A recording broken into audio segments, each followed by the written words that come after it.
the idea that you told someone to burn at the stake, I'd call that offensive. That is definitely offensive, and I probably shouldn't have said that, but I did. Okay, but you did. Do you regret saying it?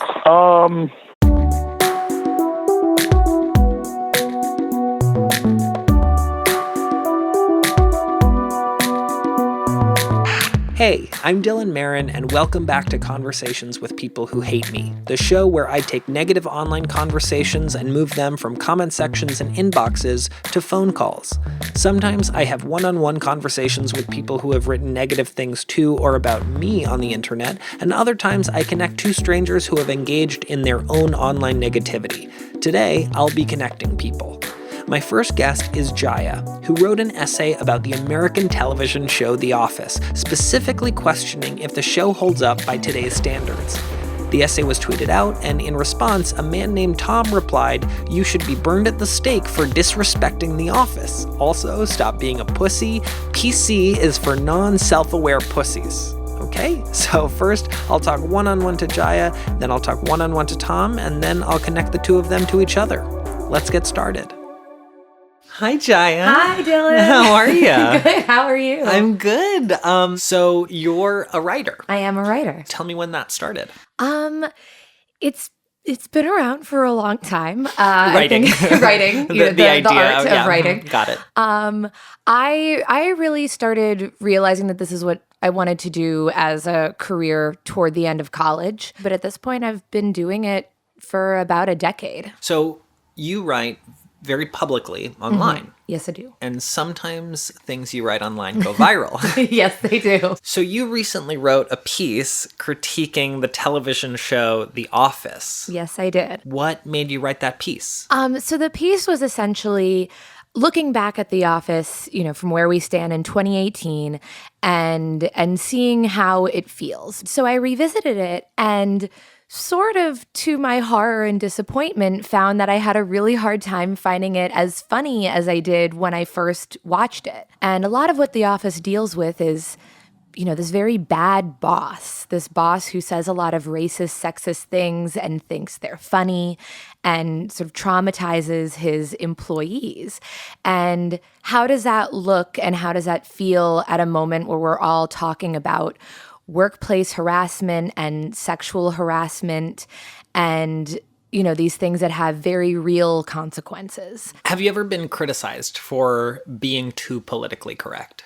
And I'm asking this as someone who has always been criticized for being too politically correct. Yeah, it's funny. I think I very much used to be the person that would do the criticizing. Oh, really? In a way. In what context? I think I was very enamored with being the cool girl for a long time. Oh. But I think I also was fed the idea that being politically correct was that you were just doing this to score brownie points with some unknown entity rather than for the direct betterment of yourself and the people around you. So, I very much understand where that reticence to accept the idea of political correctness comes from.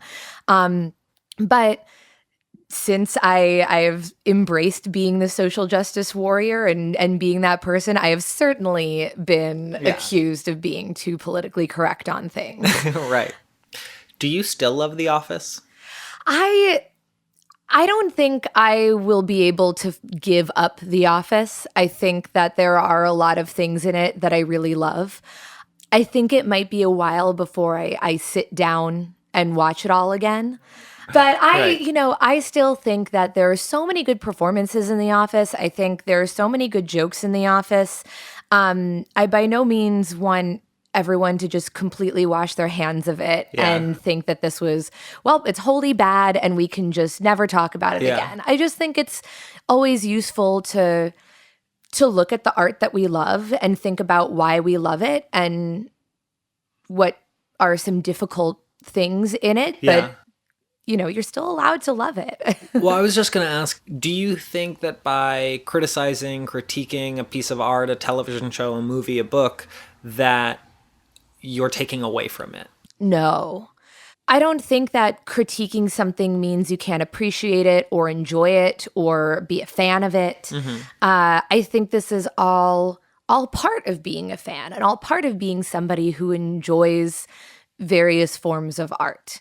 I would much rather live in the world where we can have these honest, difficult conversations than just accept everything at face value. Mm-hmm. Look, anytime we experience art, we're experiencing it and bringing into it our entire life experiences.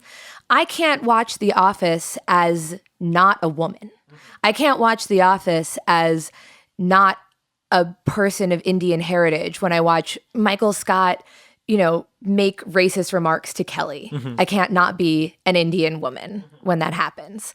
And as much as the phrase triggering will trigger people who are against it, that brings up visceral reactions. Yeah. And sometimes I can move past them and see where the humor is, and sometimes I can't. Nobody watches a TV show in a vacuum.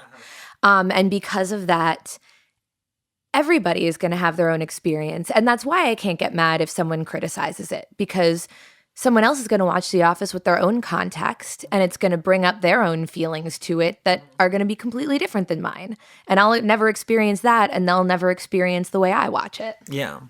And this is a great segue because in a tweet responding to that article, someone wrote, "You should be burned at the stake for disrespecting The Office. Also, stop being a pussy. PC is for non-self-aware pussies."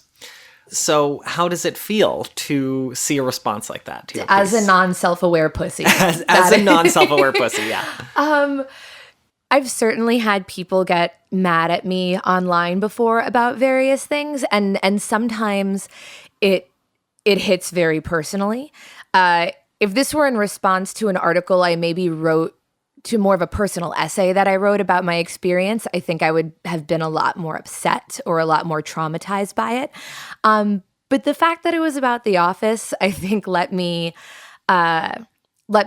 step back from it a little bit, just because it's about The Office. Mm-hmm. I don't need The Office in my life. Mm-hmm. I like The Office. Mm-hmm. I'm happy that it exists and that it's brought joy to so many people, but it's not like a fundamental part of my identity that I was being attacked for.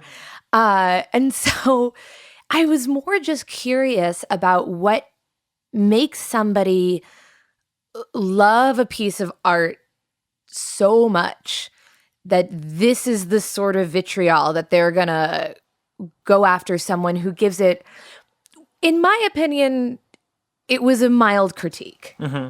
So, Jaya, are you curious about the person who wrote this tweet? I am. I definitely am.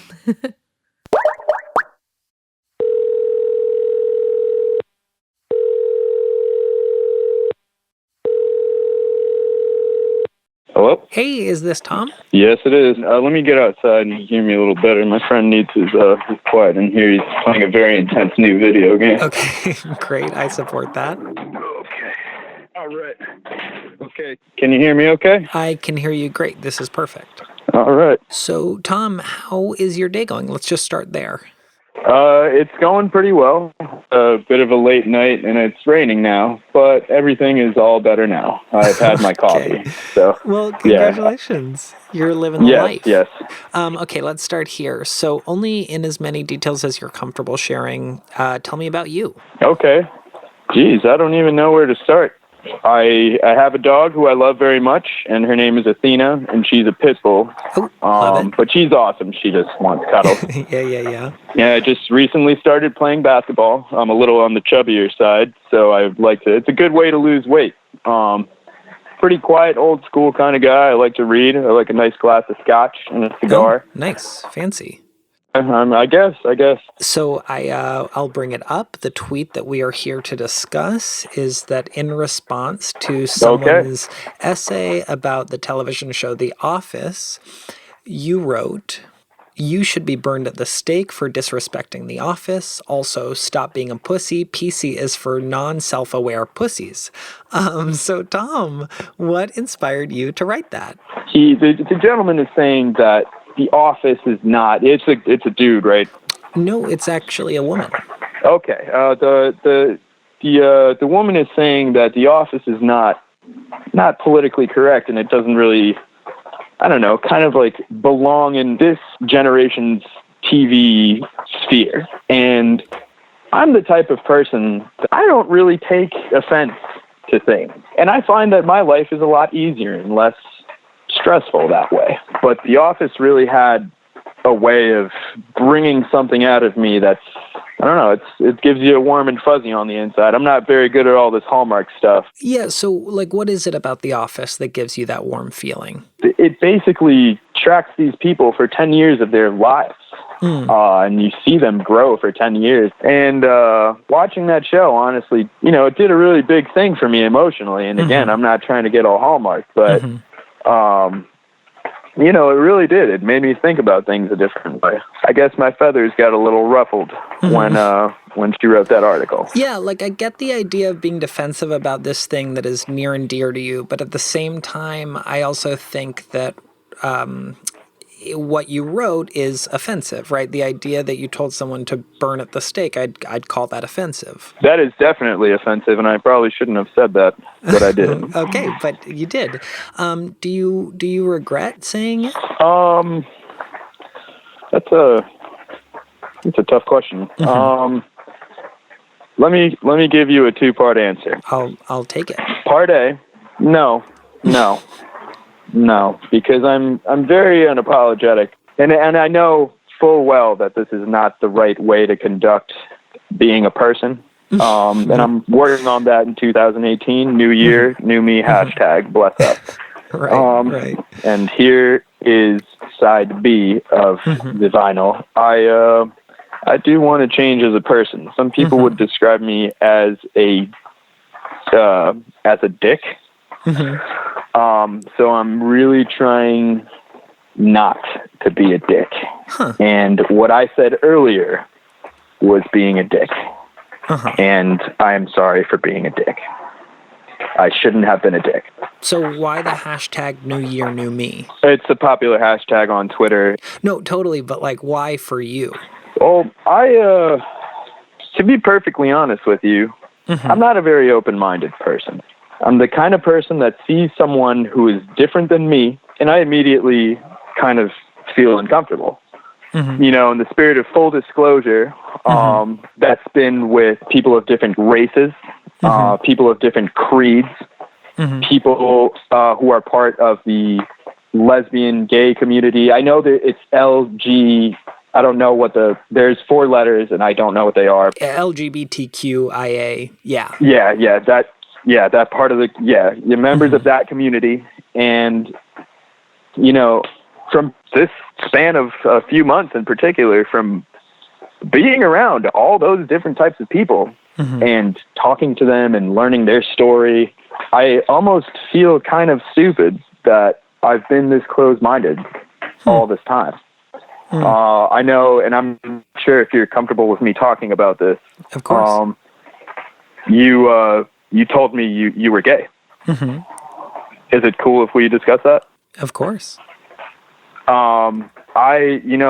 If you told me that like 2 or 3 years ago, I promise you can write this on a rock that we would not be having this conversation right now. You wouldn't even want to talk, right? No. Yeah. As soon as I found out that fact, that would have been the end of that conversation. And now I'm kind of kicking myself in the ass because, dude, you're a fucking cool guy. Like, you seem like a pretty chill mofo.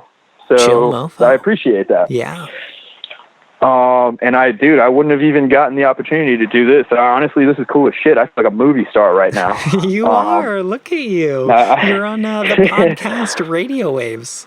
Hell yeah. But you were saying that you would not have even agreed to this conversation a few years ago? If I'm being honest with you, like, I was I had my head up my ass at that point, and now it's still up my ass, but like my chin and my nose are out. So I'm still, I'm working on it. Yeah. I'm still kind of an asshole, hence the tweet. But I am working on it. You first. I'm going to say something super cliche, and then I'll stop talking, profusely. Okay. No, this is great. I think to close out my babbling bullshit, people are trying way too hard. They are seeking to be understood. First, I don't think there is enough of seeking to understand before seeking to be understood. Does that make any sense? Yeah, I mean, I think a lot of people want to explain themselves more than they want to listen. Yes. Yeah. Yes, exactly. So, with that being said, are you ready to talk to the author of this essay about The Office? Are you ready? Yes, I'm ready. I'll take that as a yes.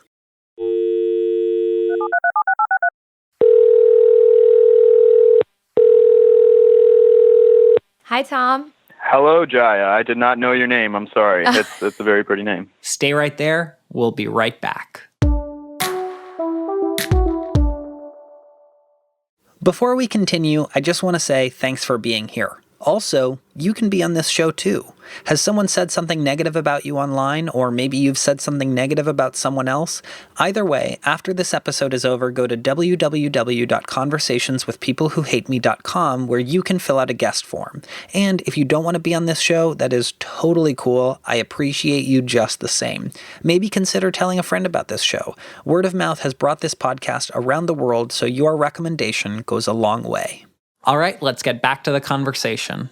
Hi, Tom. Hello, Jaya. I did not know your name. I'm sorry. It's a very pretty name. That's okay. But look at you guys, Jaya and Tom. We're here. We're on the call all together. So first of all, how are you guys feeling? Tom, how are you feeling? I have had my coffee, so I'm very amicable. I'm okay. Perfect. Jaya, how are you doing? I too have had coffee. I'm feeling good. Okay. Let's get a shout out to coffee real quick. Can we get that going on? Coffee is sponsoring this whole episode. Just the general idea of coffee. Making my whole day possible. Yeah, exactly. Yes. So to get things started, I want you guys to get to know who you are beyond this moment that you've intersected at on the internet. So Jaya, tell Tom about you. Hi. I am a born and raised New Yorker. I am married. I have 2 cats. Okay. I've been a writer in some capacity for most of my career, whether that was me doing it on the side while I had other jobs, or me doing it full time. And my mother's white. My dad's from India. My dad raised me on Monty Python, on Mel Brooks. Mel Brooks is the man. Now, Tom, again, in as many details as you're comfortable with, tell Jaya about you. Okay. I'm Tom. Damn, this has always been a tough question for you. Dude, they asked me, what am I like? He would probably tell you I'm fucking weird. I have a dog. Her name is Athena. She just turned 18 in dog years. Oh, happy birthday. 2 5/8 in human years, if I'm not mistaken. I'm trying to keep track. I just played her all the Fast and Furious movies. She's old enough to watch those. Oh, yes. I also love the Fast and Furious movies. Yeah, okay. Which one's the best? Ooh, that's a toss-up between 5 and 7 for me. Oh, I'm a number 3, man. It's all about the Tokyo Drift. Oh, Tokyo Drift is also very good. Yeah. So, switching gears a little here, Tom, can you tell Jaya why you wrote in response to her article, "You should be burned at the stake for disrespecting the office. Also, stop being a pussy. PC is for non-self-aware pussies." I would like to go on record as saying that I did indeed say that. Okay, great. I mean, I got a little upset that you wrote that article. I understand that, some of the things that they say in the office are offensive to certain people, but they really do let everybody have it. Everybody gets the sauce. I trademarked that. That, by the way. Yeah. Everybody gets the sauce in the office, which, I guess it's it's offensive to everybody, but they're not singling out one group of people in particular, which that would not sit very kosher with me. And I just think that today it's become more of almost like a social necessity to find one thing or a group of things to be super offended at. And I kind of personally blew your article off as, saying like, come on, it's fucking funny. Like it's, guys, and I think you said, correct me if I'm wrong, please, that it's like kind of more or less doesn't really belong on TV in our generation. Well, I think more of the point that I was trying to make is that, given a lot of these conversations about sexual harassment in and outside the workplace and other forms of harassment, that it's not that people can't watch it or enjoy it, but that right now, at least for me, it was harder to watch it without immediately thinking of all these conversations and without it immediately being a little too personal or a little too close for comfort. Okay. But I'm curious, do you think that because I critiqued it, that I was saying that it shouldn't be allowed to exist? Honestly, yes and no. Because, I'm sure you've seen the show and enjoyed some parts of it at least. I have. I like The Office. Yeah, so you do both share that. The Office is the shit. Yeah. Right. No, it's something that I have enjoyed a lot. It was something that, my dad was the one to introduce The Office to me. Yeah, my mom introduced it to me. She brought this weird show home one day from the library. This was before the days of Netflix. And I was kind of looking at it, The Office. This is weird, not really what I'm into. And I put it on and I couldn't put it down. I couldn't put it down. Yeah. It's just, you want to know what happens next. Yeah, no, I feel like my dad, when it was first on, he had heard about the British version of The Office and then was super excited when this was coming on. And my dad and I were already big Steve Carell fans from when he was on The Daily Show. And so, we always watched this together and really enjoyed it. So I was very disappointed to find myself feeling this way because I didn't want to feel anything but complete, unobstructed love for The Office. Okay. And then I found that a lot of my feelings were a little more complicated, and I wanted to express that, but also that, I don't think that keeps me from appreciating it. So Tom, now hearing why Jaya wrote this, I want to kind of bring up a point you made in your tweet, which is the idea of political correctness. So the idea of political correctness. Yeah. All right. So Tom, I don't want to put words in your mouth, but I think it's fair to say you're not a fan. That's fair to say. Okay. Thoughts? No, I'm not a fan of political correctness. What do you think the problem with political correctness is? Oh my, it's too much. I know I'm supposed to word that a little bit better and fancier, but I think people sometimes forget that we have a First Amendment, and it really does let you say or think whatever you want. I personally am not offended by a lot of shit. I just try to live my life. And I guess that collides with other people's lives, i.e. this phone conversation that we're having right now. So, Tom, you brought up the First Amendment. I did. And it's funny, the way I kind of see this podcast is I feel like this podcast is like the continuation of the First Amendment. It's like, yes, you are free to say whatever you want. Yeah. But here is how you can listen to someone who was affected by it. You know what I mean? So these are like the footnotes of the First Amendment. Yeah. These are the footnotes of the First Amendment. I fuck with that. I always think, because I agree. I think there's a lot about the First Amendment that people forget, yeah, you're allowed to say whatever you want, and people are allowed to criticize you for it or disagree with you or whatever. But I always wonder that it's like, yes, you can say whatever you want, but why are you then choosing to say that specific thing? Yeah. And I'm also a writer, so I think about that a lot. Yeah. Understandably so. Yeah. So Tom, I think the best way to put it is that it's like, it's not just the footnotes to the First Amendment. It's like the First Amendment, God bless it, it exists, and this is what comes after, Yes, yes, the aftermath. The aftermath of the First Amendment, right? A lot of the article was about how the office makes light of workplace abuse. Yes. Tom, have you experienced workplace abuse? I'm a former Marine, and I don't think I've ever worked anywhere around a female ever in my life, except for the Marine Corps, actually. Jaya, have you experienced workplace abuse? I have. And I think, Tom, it sounds like the places we've worked have been relatively different.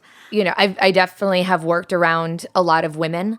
But I think a lot of the abuse I've gotten has never been anything so outright as to have, someone physically attack me or assault me.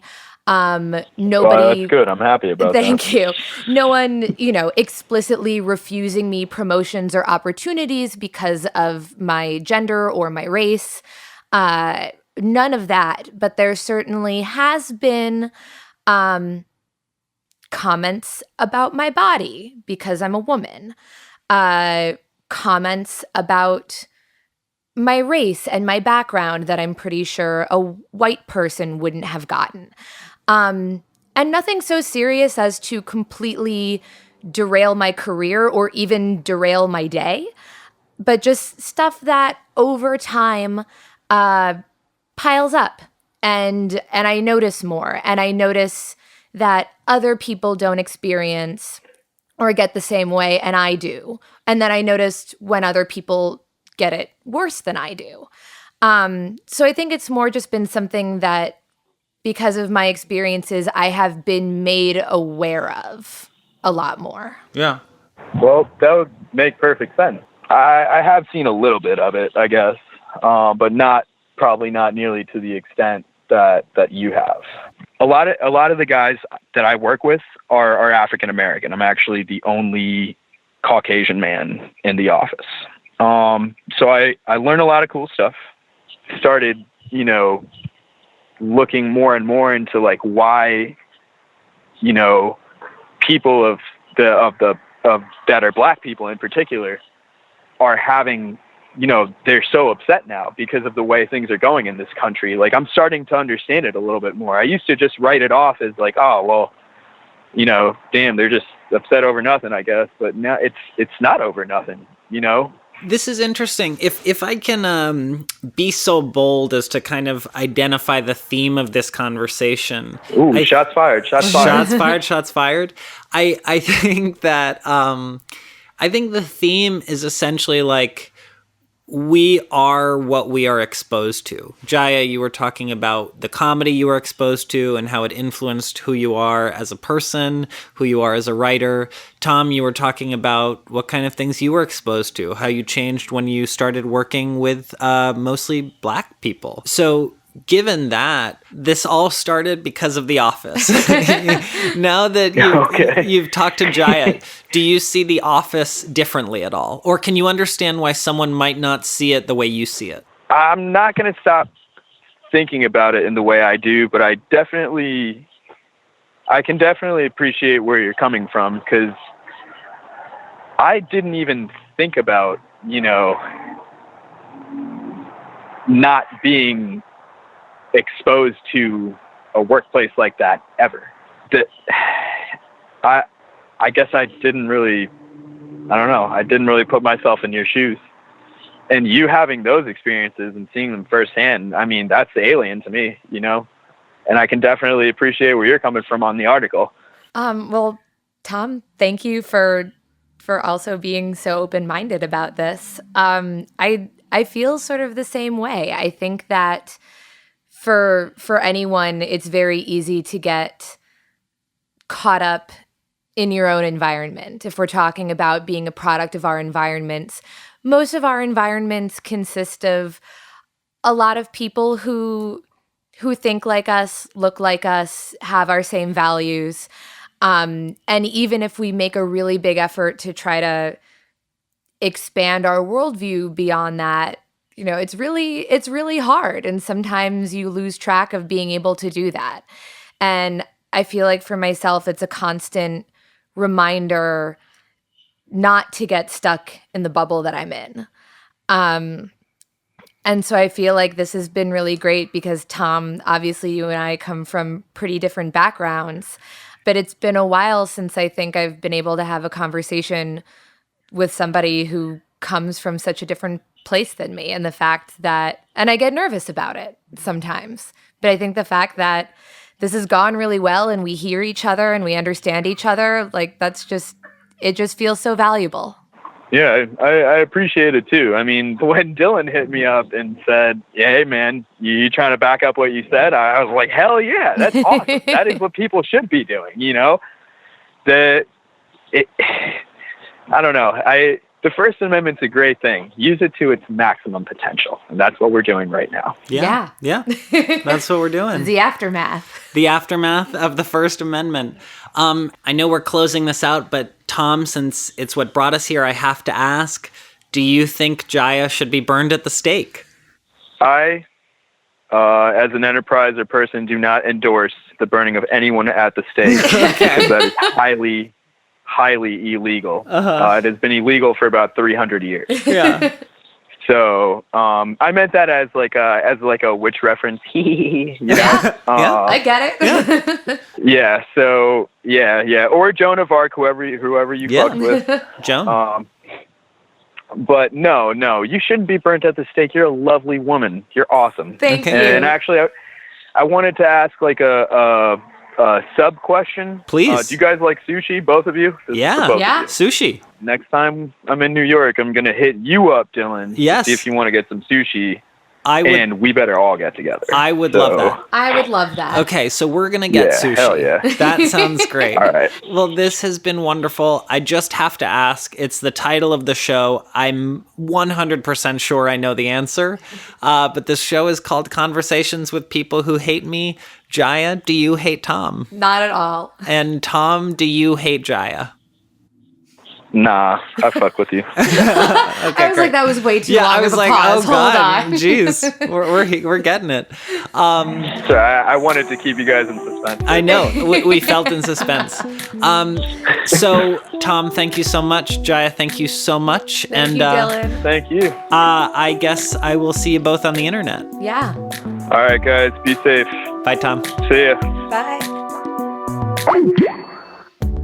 If you'd like to be a guest on this show and take your own online conversation and move it offline, please visit www.conversationswithpeoplewhohateme.com for more information. Conversations with People Who Hate Me is a production of Night Vale Presents. Vincent Cascione is the sound engineer and mixer. Christy Gressman is the executive producer. The theme song is These Dark Times by Caged Animals. The logo was designed by Rob Wilson, and this podcast was created, produced, and hosted by me, Dylan Marron. Special thanks to Adam Cecil, Emily Moeller, and our publicist, Megan Larson. We'll be releasing episodes every other week, so I'll see you in 2 weeks with a brand new conversation. Until then, remember, there's a human on the other side of the screen. We're racing through these dark times. And it's hard to take it, but we're gonna make it through these dark times. Make it through these dark times. Make it through these dark times.